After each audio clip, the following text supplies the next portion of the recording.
Hello everyone, welcome to our YouTube channel. उम्मीद करता हूँ आप सब बढ़िया होंगे। तो इस वीडियो में बात करने वाले हैं कुछ ऐसे इंपॉर्टेंट पॉइंट्स के बारे में जो कि आपको जान लेना बहुत जरूरी है ऑल इंडिया यूथ काउंसलिंग में रजिस्ट्रेशन कर लेने से पहले। तो इस वीडियो में कवर करने वाले हैं कुछ इंपॉर्टेंट टॉपिक्स, जैसे कि जो रजिस्ट्रेशन फीस है वो कितनी है, क्या वो रिफंड होगी या नहीं होगी, सिक्योरिटी अमाउंट कितनी है जो रिफंड होगी या वो नहीं होगी, अगर देनी है तो वो कौन से राउंड में देनी है, और भी इंपॉर्टेंट राउंड जैसे कि आप फ्री एग्जिट कब कर सकते हो और आपको कॉलेज कौन कौन से आपको कॉलेज छोड़ सकते हो, ये सब जितनी भी चीजें इस वीडियो में कवर करने वाले हैं। तो आपने इस वीडियो को एंड तक देखना है ताकि आपको ये सारी चीजें समझ आ जाए। सबसे पहले बात कर लेते हैं फर्स्ट पॉइंट के बारे में, जो कि है AACCC will do counselling for which college universities. तो साफ साफ है कि 15% ऑल इंडिया कोटा सीट्स के लिए होंगी, government aided, central universities, national institutions और डीम्ड यूनिवर्सिटीज के लिए। प्राइवेट इंस्टीट्यूशंस का जो काउंसलिंग होगी वो होगी स्टेट काउंसलिंग के थ्रू। तो आप किसी भी स्टेट में जाके एडमिशन ले सकते हैं, ठीक है। तो कौन कौन एलिजिबल है, वही एलिजिबल होगा काउंसलिंग में पार्टिसिपेट करने के लिए जो क्वालिफाई होगा नीट में, ठीक है। ये तो होगी बात है। अब अगला पॉइंट जो कि बहुत जरूरी है आपको जान लेना, तो देखो इसमें लिखा है कि all India Kota first round में आपको फ्री एग्जिट मिली है इस बार। तो आप फ्री एग्जिट कर सकते हो। तो आप ये बिल्कुल फ्री एग्जिट कर सकते हो फर्स्ट राउंड में गवर्नमेंट एडेड, NI, CU और डीम्ड के लिए। इसमें आपको देखो कोई सिक्योरिटी भी नहीं देनी है फर्स्ट राउंड में, सिर्फ आपको रजिस्ट्रेशन फीस देनी है, ठीक है। अब सेकेंड राउंड में बात करें तो इसमें all India quota second round for government aided, NI, CU, deemed. तो इसमें free exit if not joined, ठीक है, no exit if join. Exit नहीं मिलेगी अगर ज्वाइन कर लेते हो, और एग्जिट मिल जाएगी अगर आप कॉलेज ज्वाइन नहीं करते। आपको कॉलेज मिल जाता है, अलॉट हो जाता है, उसके बाद आप ज्वाइन नहीं करते हो तो आपको फ्री एग्जिट नहीं मिलेगी। अब देखते हैं ineligible for further counselling if join, not allowed for all other counselling and only allowed to upgrade in AACCC counselling third mop up round, not allowed to exit. सिर्फ आप अपग्रेड कर सकते हो आगे, और काउंसलिंग में पार्टिसिपेट नहीं कर सकते, ठीक है। अब जो अमाउंट देनी है सिक्योरिटी वो कितनी देनी है गवर्नमेंट एडेड के लिए और CU और NI के लिए, वो देनी है 10,000 रुपीज। यही बात करें अगर डीम्ड यूनिवर्सिटीज के लिए तो वो देनी है आपको 50,000 रुपीज, ठीक है। ये सेकेंड राउंड के लिए था। अब बात करते हैं थर्ड राउंड के बारे में। तो थर्ड राउंड में लिखा है जो भी है government aided, deemed, central university, national institute. तो इसमें फ्री एग्जिट नहीं है, ठीक है।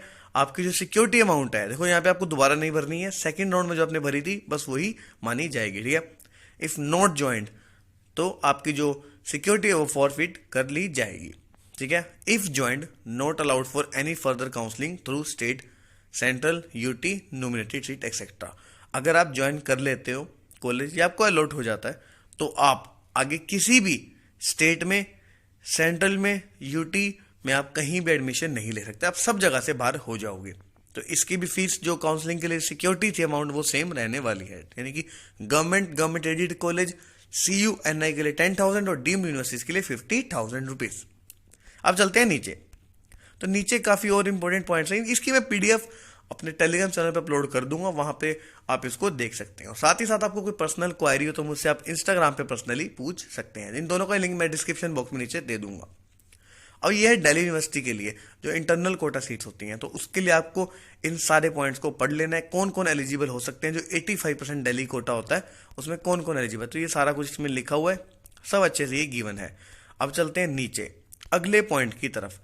तो देखो प्रोसेस क्या है ऑनलाइन अलॉटमेंट का। तो सबसे पहले होनी है main counselling registration including payment. तो सबसे पहले आपको पेमेंट कर देनी है, ठीक है। उसके बाद choice filling and locking start हो जाएगी, वो होगी 2 दिसंबर से, ठीक है।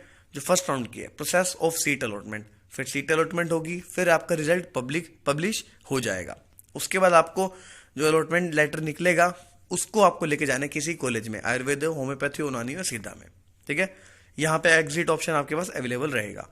अब उसके बाद अब जितनी वैकेंट सीट बच जाएंगी, जो कॉलेज में नहीं पहुंच पाए बच्चे या जिनको कॉलेज नहीं मिला, तो उसके बाद उनकी जो वैकेंट सीट है वो निकल के आ जाएंगी। फिर दोबारा से रजिस्ट्रेशन होगी, लेकिन जिन्होंने पहले रजिस्टर कर दिया था उनको दोबारा करने की जरूरत नहीं है, लेकिन फ्रेश चॉइस भरनी जरूरी है सेकेंड राउंड में। फिर से सेकेंड राउंड होगा, फ्री एग्जिट अवेलेबल है अगर कॉलेज को ज्वाइन नहीं करते हो तो। फिर से रिजल्ट आ जाएगा आपका राउंड 2 का, ठीक है। उसके बाद आपको रिपोर्ट कर देना है Candidates once join the college seat again second round are not allowed to vacate the seat, only allowed to upgrade in round 3। जैसे पहले बताया था कि राउंड 2 में आप क्या कर सकते हो, सिर्फ अपग्रेड कर सकते हो, कॉलेज को छोड़ नहीं सकते हो। ठीक है, अब ये हो गया रिपोर्ट 2 के बारे में, जो काउंसलिंग 2 थी। ठीक है, अब चलते हैं थर्ड राउंड के बारे में। इसमें क्या होगा, मॉप अप राउंड में फ्रेश रजिस्ट्रेशन होगी for third mop up round.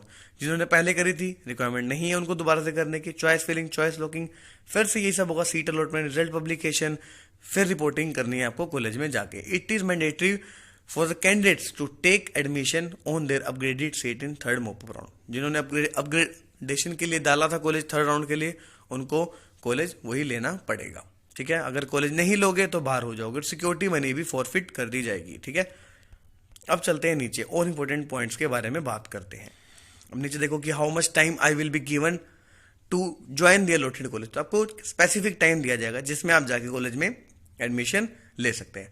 अगला कि आपको डॉक्यूमेंट्स कौन कौन से चाहिए, तो देखो एडमिट कार्ड चाहिए, रिजल्ट कार्ड चाहिए, रैंक लेटर भी कहते हैं जिसे, डेट ऑफ बर्थ सर्टिफिकेट चाहिए, क्लास 10th का सर्टिफिकेट चाहिए, क्लास 12th का चाहिए सर्टिफिकेट और मार्कशीट चाहिए, 8 पासपोर्ट साइज फोटोग्राफ, और आपको जो अलॉटमेंट लेटर निकलेगा वो लेके जाना है, और कोई भी आइडेंटिटी कार्ड जैसे कि आधार, पैन, ड्राइविंग लाइसेंस, पासपोर्ट। और अगर स्पेशल कैटेगरी है SC ST तो उसके लिए आपको उनका जो सर्टिफिकेट है वो लेके जाना है, और OBC के लिए भी सेम ही रहेगा। और EWS के लिए भी जो सर्टिफिकेट रिक्वायरमेंट होती है वो लेके जाना है, और ऐसे ही PWD के लिए भी जो हैंडीकैप्ड है उनको भी ये लेके जाना बहुत जरूरी है। तो अभी से ये बनवा ले चीजें। ठीक है, अब चलते हैं नीचे। तो नीचे देख लेते हैं और क्या क्या चीजें हैं जो इंपॉर्टेंट है आपको जान लेना बहुत जरूरी है, तो इसमें देख लेते हैं। अगला पॉइंट है कि how can I get print out of my choices which system has locked. तो सबसे पहली बात है कि आपको 5 बजे तक आपके देखो अपने खुद से चॉइस लॉक कर देनी है। अगर आप नहीं करते तो सिस्टम खुद से आपकी जो चॉइसेस जो आपने फिल करी थी वो लॉक कर देगा, तो आपने उसका प्रिंट आउट निकलवा लेना है जो भी आपने चॉइसेस फिल करी हैं। अगला पॉइंट है कि आपको रजिस्ट्रेशन फीस कितनी पे करनी है। देखो ये है नॉन रिफंडेबल, ये आपको रिफंड नहीं की जाएगी, ये सिर्फ रजिस्ट्रेशन फीस होती है। इसमें ये 1000 रुपीज रखी गई है ऑल इंडिया कोटा में। अगर आप अप्लाई करते हैं गवर्नमेंट के लिए, गवर्नमेंट एडेड के लिए, नेशनल इंस्टीट्यूट के लिए, सेंट्रल यूनिवर्सिटीज के लिए, तो ये जो फीस है 1000 रुपीज वो है जनरल कैटेगरी के लिए, EWS के लिए, OBC के लिए। ठीक है, और 500 रुपीज रखी गई है SC कैंडिडेट्स के लिए, ST और PWD कैंडिडेट्स के लिए। अब यही रजिस्ट्रेशन फीस डीम्ड यूनिवर्सिटीज के लिए रखी गई है 5000 रुपीज। अब चलते हैं नीचे, तो अगली है रिफंडेबल सिक्योरिटी मनी। तो ये मनी आपको देनी है, देखो which will be refunded to candidates after joining the allotted college और if candidate did not get any seat during counselling to the same account of candidate from which payment had been made. तो देखो ये आपको जो security amount देनी है, और जब आप कॉलेज अलॉट हो जाएगा उसके बाद ये आपको रिफंड कर दी जाएगी। और ये जो सिक्योरिटी अमाउंट है ये रहेगी 10,000 for government added colleges NI and CU, और यही रहेगी 50,000 फॉर डीम्ड यूनिवर्सिटी। जैसे कि अगर आप गवर्नमेंट के लिए भी अप्लाई करना चाहते हो, डीम्ड के लिए भी, तो सिर्फ आपको 50,000 पे करना है, आपको अलग से 10,000 नहीं पे करना है। तो ये थे कुछ इंपॉर्टेंट पॉइंट्स के बारे में वीडियो। तो आपको वीडियो अच्छी लगी तो इस वीडियो को लाइक कर दें, चैनल को सब्सक्राइब कर दें और वीडियो को शेयर कर दें। Thank you so much.